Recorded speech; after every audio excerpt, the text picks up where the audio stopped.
우리 옆 사람과 인사하시겠습니다. 잘 오셨습니다. 축복합니다. 사랑합니다.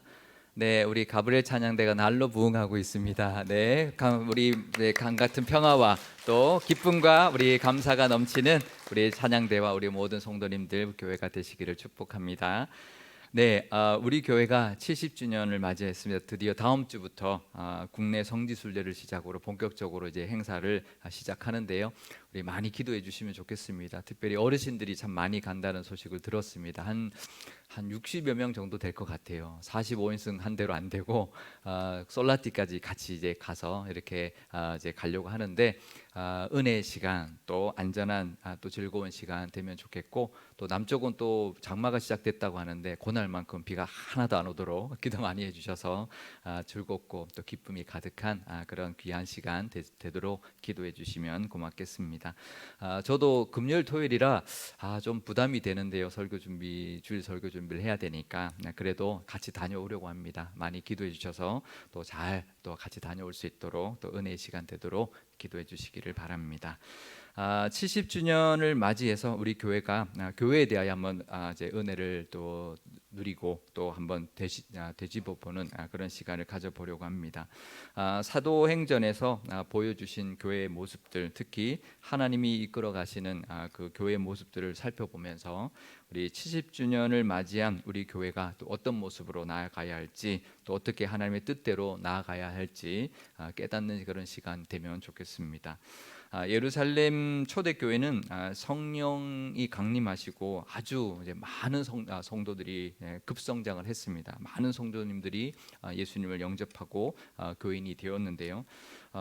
그 중에는 오순절 명절을 지키기 위해서 예루살렘에 왔다가 예수님 믿고 그냥 예루살렘에 주저앉은 그런 유대인들, 디아스포라 유대인들이 참 많이 있었습니다.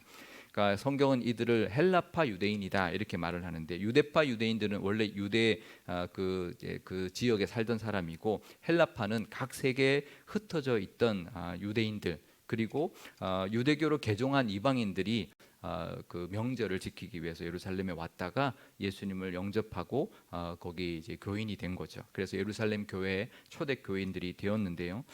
이 초대교회가 한 마음 한 뜻이 되어서 정말 아름다운 공동체를 이루고 있었습니다. 정말 서로가 통용하고 모든 것을 나누고 함께 모여 기도를 힘쓰고 모든 것을 함께하는 그런 아름다운 믿음의 공동체를 이루었는데요. 사탄이 그것을 가만히 보고 있지 않았습니다. 대제사장들과 종교 지도자들을 통해서 교회를 핍박하기 시작했는데요. 처음에는 사도들만 잡아서 공회에서 위협하고 채찍질하고 그렇게 풀어주었습니다. 뭐 더 잡아놓을 수도 없고 그랬는데, 하지만 그러면 그럴수록 믿는 자의 수가 오히려 더 많아졌고요. 이제는 제사장들 중에도 예수님을 믿는 사람들이 생겨나기 시작했던 것이죠. 그러니까 위기감을 느끼기 시작했던 것이죠. 그래서 이제 다급해진 종교 지도자들이 회당에서 예수님을 증거하고 있던 스데반 집사를 잡아옵니다. 공회로 잡아와서 거짓 증인들을 세워서 마치 예수님처럼 스데반 집사가 성전을 모욕했고 또 율법을 거슬렀다 그렇게 모함하고 그렇게 재판을 했습니다. 하지만 스데반 집사는 자신을 변호하지 않고 오히려 더 그들을 책망하는데요. 사도행전 7장 51절에서 53절 말씀입니다. 목이 곧고 마음과 귀에 할례를 받지 못한 사람들아, 너희도 너희 조상과 같이 항상 성령을 거스르는도다. 너희 조상들이 선지자들 중에 누구를 박해하지 아니하였느냐? 의인이 오시리라 예고한 자들을 그들이 죽였고, 이제 너희는 그 의인을 잡아준 자요 살인한 자가 되나니 너희는 천사가 전한 율법을 받고도 지키지 아니하였도다 하니라. 이제 오히려 그 자기를 잡아온 종교 지도자들을 향하여 책망하는 그런 말을 쏟아부었는데요. 오히려 종교 지도자들이 자기들을 책망하는 그 말을 듣고는 이제 그 약간의 마음에 찔림은 있었습니다. 하지만 그들이 정말 조상들처럼 성령을 오히려 거스르고 메시아를 예언했던 선지자들을 죽였듯이 이 땅에 오신 메시아 예수님을 잡아 죽였다라고 아주 신랄하게 이제 지적을 했는데요. 그 말을 듣고 마음에는 좀 찔림이 있었지만 회개하지 않고요, 오히려 스데반을 향해 분노를 쏟아내며 돌로 쳐서 스데반을 죽게 만들었습니다. 초대교회 보러 온 첫 순교에 그런 위기가 닥쳤는데요. 이 스데반 집사의 순교로 초대교회는 큰 슬픔이 찾아왔습니다. 사도행전 8장 2절 말씀입니다. 경건한 사람들이 스데반을 장사하고 위하여 크게 울더라. 결국 이제 그 슬픔으로 이제 그 슬픔이 다가왔는데요. 결국 이 핍박으로 인한 그 이후에 계속 핍박이 이어지고 이제 사도 바울도 사울이었던 그때 초대 교인들을 이제 핍박하기 위해서 계속 쫓아다니고 그러던 시기였던 것이죠. 그래서 초대 교인들이 이제는 흩어지기 시작했습니다. 사도행전 8장 뒷부분입니다. 그날에 예루살렘에 있는 교회에 큰 박해가 있어 사도 외에는 다 유대와 사마리아 모든 땅으로 흩어지니라. 그러니까 사탄은 그 핍박으로 초대교인들이 이제 흩어지기 시작했으니까 이제는 성공했다 그렇게 생각했을 것입니다. 하지만 그렇지 않았죠. 하나님의 계획과 생각은 달랐습니다. 그 핍박을 통해 초대교인들이 흩어진 건 맞지만 그들은 흩어진 곳에서 또다시 복음을 전하기 시작했기 때문입니다. 사도행전 8장 4절 말씀입니다. 그 흩어진 사람들이 두루 다니며 복음의 말씀을 전할세. 그러니까 오히려 이런 거죠. 마치 불붙은 가지에 불을 끄기 위해서 마구 내리치면 그 나뭇가지의 불꽃은 약해집니다. 하지만 그 불똥이 사방으로 튀어서 오히려 불이 더 번지는 것 같은 그런 모습이 이 사탄의 핍박으로 인하여 복음의 불똥이 온 사방으로 퍼져나가게 되었던 것이죠. 이 핍박을 하나님이 들어 쓰신 것입니다. 하나님이 이 핍박을 들어 쓰신 이유가 있는데요. 왜냐하면 예루살렘 교회가 한 마음과 한 뜻이 되어서 공동체를 이루고 아름다운 교회를 된 것은 참 좋았습니다. 하지만 분명히 하나님께서 성령이 임하시면 온 유대와 사마리아와 땅끝까지 이르러 내 증인이 되라. 예수님이 그렇게 분명히 말씀하시고 이 사명을 주고 가셨는데 그 사명은 까맣게 잊어버리고 있었던 것이죠. 마치 여기가 좁사오니 그러고 있었던 초대교회의 모습이었습니다. 그래서 결국 그 핍박으로 인하여 어쩔 수 없이 흩어지게 되었지만 그것 때문에 그 명령 온 유대와 사마리아와 땅끝까지 복음을 전하는 그런 계기가 되었던 것이죠. 물론 그 시간도 필요합니다. 물론 그 정말 믿음이 커지고 어떤 그 안에서 이제 믿음이 자라서 그것이 온 세상으로 퍼져나가는 그 시기도 필요한데요. 하지만 이 초대교회 사람들은 분명히 그것을 잊어버리고 있었다가 그 외적인 핍박으로 인하여 흩어졌고 거기서 또 그 복음이 전해지게 되었던 것입니다. 대표적인 사람이 빌립 집사였는데요. 7 집사 중에 스데반 집사가 죽고 이제 빌립 집사가 이제 흩어지면서 어디로 갔냐면 사마리아 성으로 갔습니다. 그러니까 온 유대와 사마리아와 했을 때처럼 사마리아 성으로 가서 복음을 전했는데요. 사도행전 8장 5절에서 8절 말씀입니다. 빌립이 사마리아 성에 내려가 그리스도를 백성에게 전파하니 무리가 빌립의 말도 듣고 행하는 표적도 보고 한 마음으로 그가 하는 말을 따르더라. 많은 사람에게 붙었던 더러운 귀신들이 크게 소리를 지르며 나가고 또 많은 중풍병자와 못 걷는 사람이 나으니 그 성에 큰 기쁨이 있더라. 아멘. 빌립 집사로 인하여 사마리아 성 사람들이 예수님을 알게 되었고요. 표적이 나타났고요. 또 귀신이 떠나가고 병자가 낫는 그런 기적들이 일어나게 되었습니다. 그래서 8절에 보면 사마리아 성에 큰 기쁨이 있었다 이렇게 말합니다. 그러니까 예루살렘의 슬픔이 사마리아 성의 기쁨으로 바뀐 것이죠. 그렇게 해서 사마리아 성의 큰 기쁨, 복음의 그 은혜가 전해졌는데요. 근데 하나님께서 갑자기 빌립 집사에게 그 사마리아를 떠나라라고 말씀하십니다. 그리고는 어디로 가라고 하냐면 예루살렘에서 가사로 내려가는 광야로 가라 이렇게 말씀하셨습니다. 사도행전 8장 26절 말씀입니다. 주의 사자가 빌립에게 말하여 이르되 일어나서 남쪽으로 향하여 예루살렘에서 가사로 내려가는 길까지 가라 하니 그 길은 광야라. 그러니까 갑자기 예수님이 사마리아에서 잘 복음을 전하던 빌립에게 광야로 가라라고 하셨던 것입니다. 이유가 있었습니다. 왜냐하면 그 길에서 누구를 만나야 했기 때문인데요. 예루살렘으로 하나님을 예배하러 왔다가 자기 나라로 돌아가고 있었던 이디오피아의 내시, 이디오피아의 국고를 다 맡은, 그러니까 마치 그 총리 같은 그런 역할을 했던 내시를 만나게 되었습니다. 이 내시가 그때 그 빌립을 만나는 그 순간에 수레 위에서 이사야서를 읽고 있었는데요.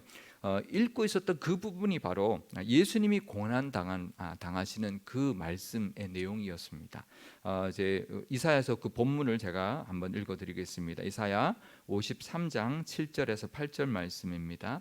그가 곤욕을 당하여 괴로울 때에 그의 입을 열지 아니하였으며 마치 도수장으로 끌려가는 어린 양과 털 깎는 자 앞에서 잠잠한 양같이 그의 입을 열지 아니하였도다. 그는 곤욕과 신문을 당하고 끌려갔으나 그 세대 중에 누가 생각하기를 그가 살아있는 자들의 땅에서 끊어짐은 마땅히 형벌받을 내 백성의 허물 때문이라 하였으리요. 이 부분을 읽고 있었던 거죠. 예수님을 예언하고 있는 그 부분을 읽고 있을 때 빌립과 만나게 되었던 것입니다. 그러니까 빌립이 물었죠. 무슨 뜻인지 아느냐 물으니까 누가 가르쳐 주지 않는데 내가 어떻게 알겠느냐라고 하면서 빌립에게 가르쳐 달라고 수레로 초청을 합니다. 그래서 빌립이 이 말씀을 이제 시작으로 해서 예수님을 전했고 예수님의 복음을 그에게 전했던 것이죠. 그래서 이디오피아 그 내시는 우리가 여기서 더 지체할 게 뭐가 있느냐, 이제 물이 있으니 당장 세례를 베풀어 달라. 그렇게 해서 그 자리에서 예수님을 영접하고 그 내시에게 세례를 빌립이 베풀어 주었는데요. 이 얼마나 절묘한 타이밍인지 모릅니다. 빌립 집사가 사마리아에서 출발했고 광야길에서 오는 길인데 그 사람이 거기에 머물러 있었던 것도 아니고 이 이디오피아 내시는 예루살렘을 떠나서 광야길에 이제 들어서고 있는 그 타이밍에 딱 만난 거죠. 어떻게 그 길에서 그렇게 만날 수 있을까요? 이거는 우연히 만날 수 있는 길이 아니죠. 이거는 그냥 두 사람이 만난다는 것은 거의 그냥 확률적으로 보면 불가능한 것이나 다름없습니다. 하나님이 딱 그 자리에서 만나게 하신 거죠. 그러니까 하나님이 얼른 빌립아 떠나라라고 하신 것이 지금 떠나야 만난다라는 것이죠. 이 모든 시간과 상황을 다 하나님이 주관하시고 이끌어 가시는 그 하나님의 그 역사하심을 보여주는 증거입니다. 하나님이 이렇게 역사하고 계십니다.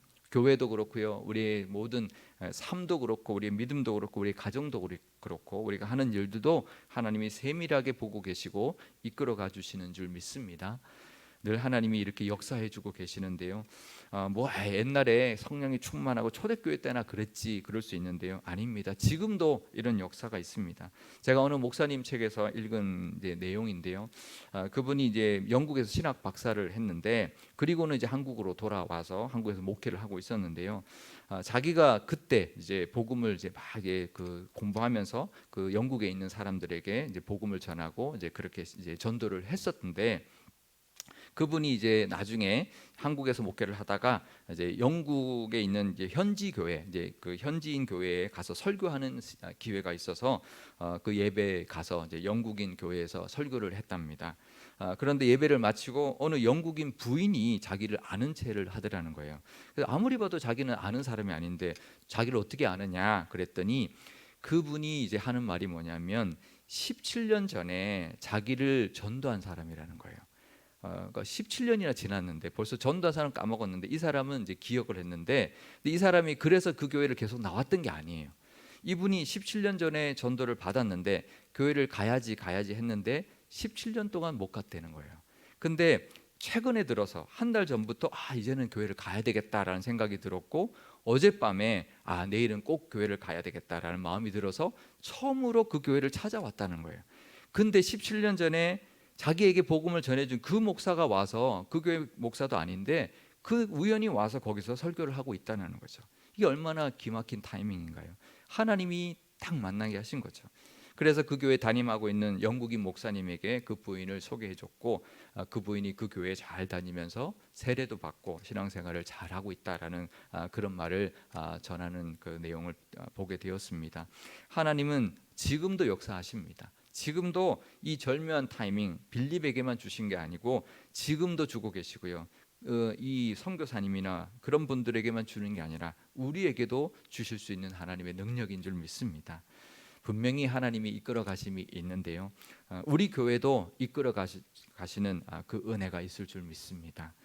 우리 교회 모든 성도님들을 향해서도 하나님의 이끄심이 반드시 있음을 우리가 믿고 하나님 앞에 나아가시는 저와 여러분 되시기를 바랍니다.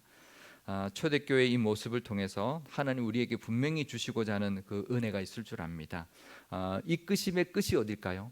큰 기쁨이었습니다. 사마리아 성에도 그랬고 또 그 이디오피아 내시에게도 그 기쁨이 있었던 것처럼 이끄심에 순종해서 나갈 때 그 끝에는 기쁨이 있다는 것을 늘 우리가 기억해야 할 것입니다.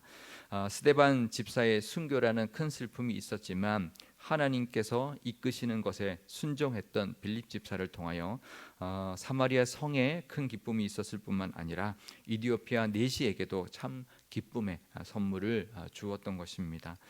사탄은 핍박으로 교회에 큰 슬픔을 안겨주려 했지만 그 슬픔이 오히려 변하여 큰 기쁨이 되었습니다. 하나님께서는 그 핍박을 들어서 사용하셔서 흩어지는 교인들을 통하여 복음이 온 유대와 사마리아와 또 땅끝까지 이뤘습니다. 그래서 우리에게까지 복음이 전해졌고 우리도 이제 그 복음의 빛을 갖고 있는 것입니다. 또 복음이 전파되는 곳마다 큰 기쁨이 임하게 되었습니다. 우리 교회도 하나님 분명히 이끌어 주고 계시는 줄 믿고 또 70주년을 맞이하였으니 이것 다 하나님의 은혜인 줄 믿고 또 거기에 감사하며 그 빛을 갚으며 나가는, 그래서 우리도 기쁨을 누릴 뿐만 아니라 그 기쁨을 또 전하는 우리 교회가 되어야 할 줄 믿습니다. 빌립은 거기서 멈추지 않았습니다. 사도행전 8장 40절 말씀입니다. 빌립은 다소도에 나타나 여러 성을 지나다니며 복음을 전하고 가이사랴에 이르니라. 그러니까 빌립이 사마리아뿐만 아니라 각 온 유대 안에도 두루 다니면서 복음을 전했던 것이죠. 이디오피아 내시에게 세례를 베푼 다음에도 또다시 다소도에도 가고 가이사랴까지 가서 복음을 전하는 사명을 너무나 잘 감당해 주었습니다. 우리도 이 빌립 집사처럼 하나님의 그 뜻대로 또 인도하심대로 우리가 순종해 나갈 때 우리도 그 기쁨을 경험할 뿐만 아니라 분명히 그 기쁨을 전하고 그 기쁨 우리도 목격하게 될 줄 믿습니다. 우리 교회도 하나님의 그 이끄심에 늘 순종하며 나아가는 우리 70주년 되면 좋겠고요. 또 하나님께서 분명히 우리를 통하여 복음의 열매와 또 큰 기쁨의 은혜도 가득한 교회가 되게 하실 줄 믿습니다. 그런 교회로 나아가시는 교회가 되어서 70주년이 그냥 우리 축하하고 즐거워하는 그런 교회가 아니라 그것을 통하여 하나님께 순종하고 또 이끄시는 대로 또 나아가서 더 크게 쓰임 받고 더 큰 기쁨이 가득한 그런 우리 교회가 되게 될 수 있기를 주님의 이름으로 축복드립니다. 그래서 하나님이 이끄시는 대로 나아가서 하나님이 예비하신 기쁨과 그것도 누릴 뿐만 아니라 더 많은 열매가 가득한 우리 교회와 모든 성도님들이 다 되시기를 주님의 이름으로 축원드립니다. 우리 오늘 기도할 때 이렇게 기도하면 좋겠는데요. 먼저 70주년 맞이한 우리 교회를 위해서 기도하면 좋겠고요. 또 다음 주에 있을 우리 국내 성지 순례를 위해서도 기도하면 좋겠습니다. 어르신들이 많이 가는데 안전하게 잘 다녀올 수 있도록 또 은혜와 기쁨의 시간이 되도록 또 좋은 날씨 또 허락해 달라고 기도하면 좋겠습니다. 또 우리 교회도 70주년 맞이했으니 더욱더 하나님의 이끄심에 순종하여서 복음의 열매를 많이 맺는 교회가 되도록, 그래서 더 기쁨의 사명 감당하는 교회가 되게 달라고 기도하면 좋겠고요. 우리 성도님들도 하나님의 인도하심에 순종하여서 각자에게 맡기신 곳 또 맡기신 사명을 잘 감당함으로 열매도 가득할 뿐만 아니라 하나님이 예비하신 복과 기쁨도 누리는 우리 모든 성도님들이 되게 달라고 기도하면 좋겠습니다. 그래서 하나님이 이끄시는 것을 잘 따라가는 교회, 하나님의 이끄심의 은혜가 넘치는 우리 모든 교우들과 가정과 하는 일이 되게 달라고 우리 함께 한 목소리로 기도하도록 하겠습니다. 아버지 하나님 감사합니다. 우리 교회가 70주년을 맞이하였습니다. 다시 70주년 맞이하여 초대교회 모습을 하나님 우리가 돌아봅니다. 초대교회가 정말 하나님의 은혜로 부흥하였고 성령의 충만함으로 하나님 그 교회에 정말 하나님의 은혜가 가득하고 나눔과 그 한마음과 한뜻됨이 가득하였습니다. 하지만 그 복음의 사명 하나님 잊어버리고 그 안에서 여기가 좋사오니 그 믿음으로 하나님 살았을 때 핍박이 일어났고 하나님은 그 핍박을 통하여 그 복음을 온 땅으로 온 유대와 사마리아와 땅끝까지 흩으셨습니다.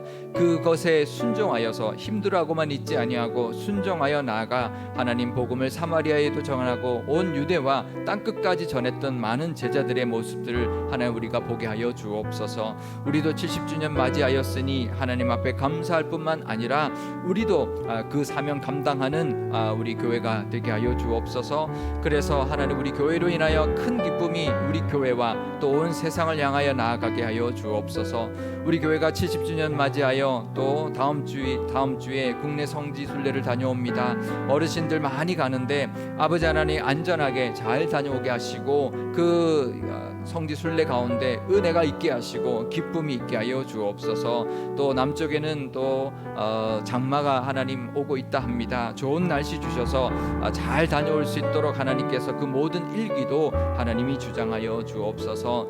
우리 교회가 더욱더 하나님이 이끄시는 교회가 되어서 하나님 복음의 열매를 많이 맺는 이런 사명 잘 감당케 허락하여 주옵소서. 성도님들에게도 하나님의 인도하심이 분명히 있을 줄 압니다. 각자에게 맡기신 곳이 있고 맡기신 사명이 있사오니 그것을 잘 순종하며 감당함으로 또 하나님이 이끄신 대로 나아감으로 말미암아 열매가 가득하게 하시고 또 하나님이 주시는 복과 은혜와 기쁨도 누리는 우리 모든 성도님들이 다 되게 하여 주옵소서. 우리 각자의 또 가정과 하는 일들이 있습니다. 그 길마다 하나님의 뜻하신 바가 있을 줄 아오니 하나님께 늘 순종하고 하나님이 이끄시는 데 민감하게 또 나아가게 하시고 그것을 통하여 하나님의 나라를 위하여 또 하나님 앞에 쓰임 받는 그런 은혜를 더하여 주시고 또 하나님께서 함께하여 주심으로 말미암아 기쁨이 넘치는 정말 어떤 일이 있더라도 그것이 끝내 기쁨으로 변하는 그 복을 하나님 다 누리게 하여 주옵소서.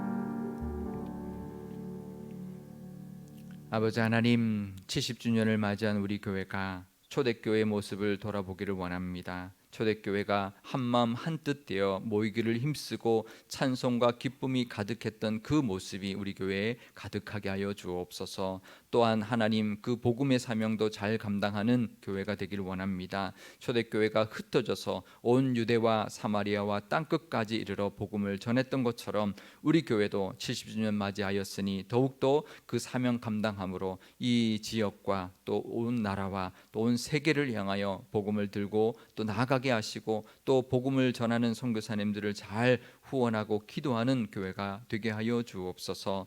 우리 교회가 70주년 행사로 다음 주에 국내 성지 순례를 떠납니다. 하나님 안전하게 잘 다녀오게 하시고 기쁨과 은혜가 넘치게 하여 주옵소서. 좋은 일기도 하나님 허락하여 주실 줄 믿습니다. 좋은 시간, 또 복된 시간 되게 하여 주옵소서. 우리 교회가 70주년 맞이하였으니 더욱더 하나님의 이끄심에 순종하게 하여 주시고 복음의 열매를 더욱더 맺는 교회 삼아 주옵소서. 성도님들의 삶 가운데도 하나님이 맡기신 사명이 있사오니 그것을 통하여 열매 맺게 하시고 그것을 통하여 하나님이 주시는 복과 은혜도 기쁨도 다 누리는 우리 모든 성도님들 다 되게 하여 주옵소서. 감사드리며 예수님의 이름으로 기도드리옵나이다. 아멘.